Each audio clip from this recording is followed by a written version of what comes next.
Hi everyone, welcome back to the Time to Thrive podcast. We are so glad that y'all are here today with us to listen or watch if you're on YouTube. So today we're going to go through some questions that we had, some anonymous people. They wrote down different questions that we have. We put it on paper and put it in our jar. So we're going to talk about some questions today. And again, if y'all have any questions, definitely put them in the comments and we'd love to hear those. So we're going to go ahead and start. Yeah. I'll let Haley get that one.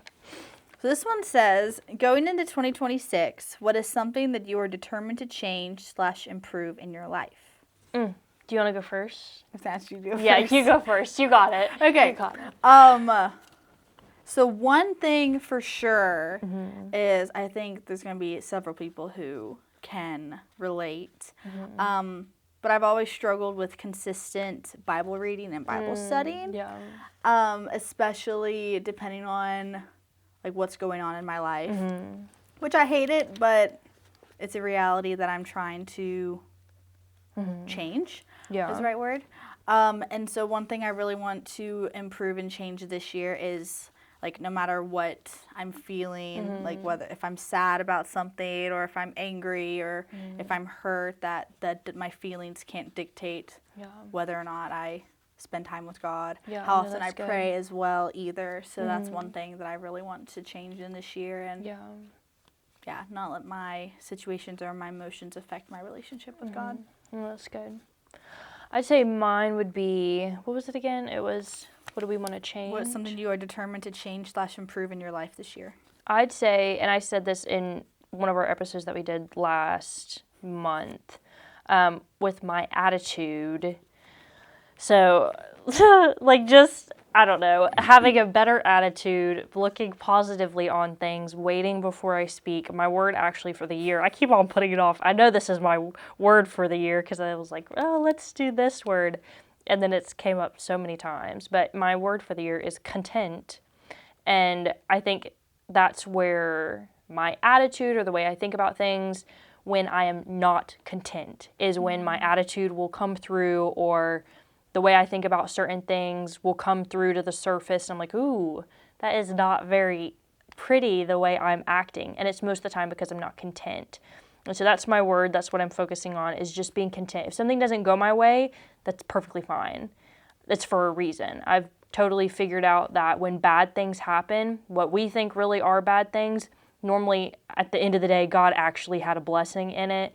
And so if we can just look at it and be content, it'll be fine. So that's what I don't know about want you, but to. one thing I've noticed in my life is I find myself feeling more discontent or like unsatisfied with like, things in my life, myself, anything. Yeah. If I'm slacking in my prayer time and Bible time. Yeah. Like even if it's just like a couple of days, I find myself just like thinking those thoughts. No, for sure. And then I'm just like, oh, why do I feel like this? Especially like if I wake up in a hurry. Like if I wake up, because most of the time I'll like pray in the morning. As soon as I wake up, I have this habit now. I'll like wake up, I'll be in prayer, and it starts my morning off really, really good. But if I woke up in a rush, like I was this morning at like 6:45, and I was supposed to wake up at 6:30, I start my day with panic. I start my day with rushing, and so I am not content with my work ethic, even my lunch, the people I meet, mainly because I didn't start my day off good. So that's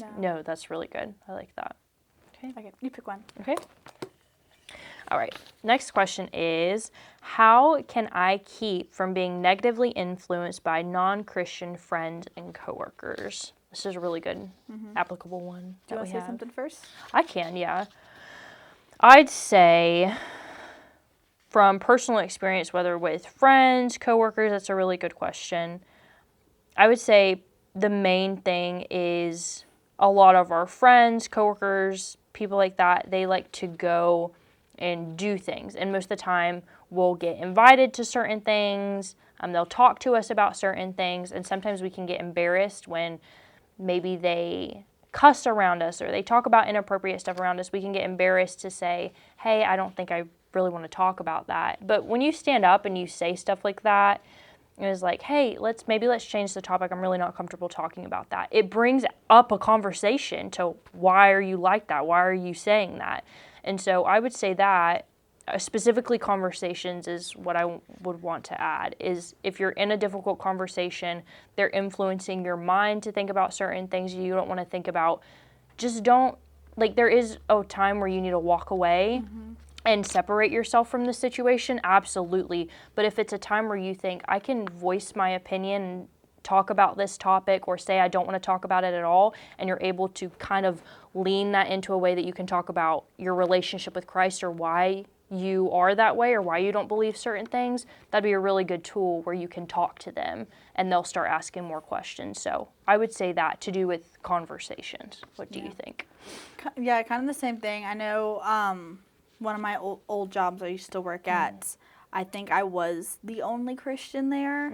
And so kind of a similar thing where topics shouldn't be talked about in the workplace, and then just like the language spoken as well.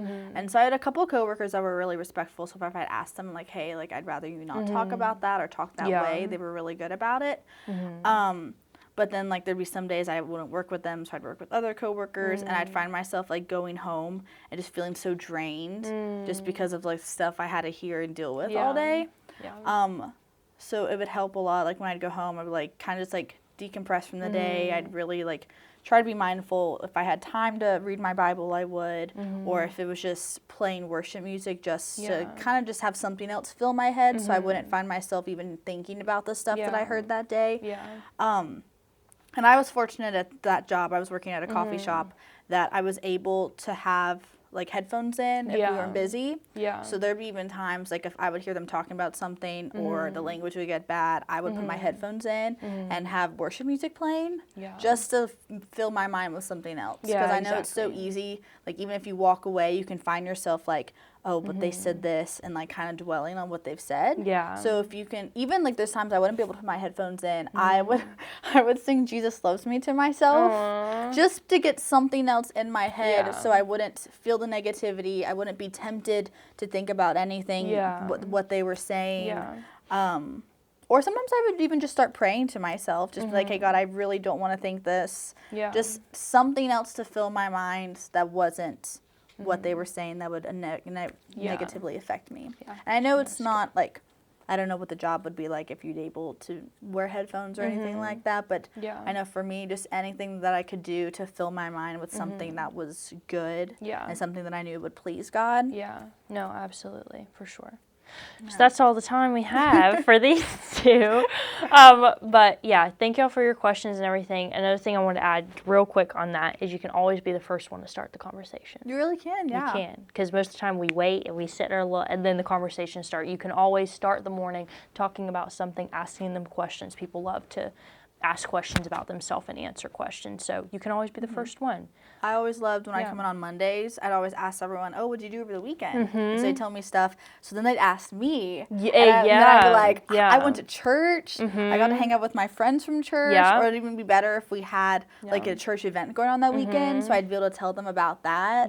And so that was, I'd always ask them first because I'm like, I can tell them about church. And it was good. Like there'd be sometimes they'd be like, that sounds boring. But then be other times I would like, no, like I have stuff to tell you about it.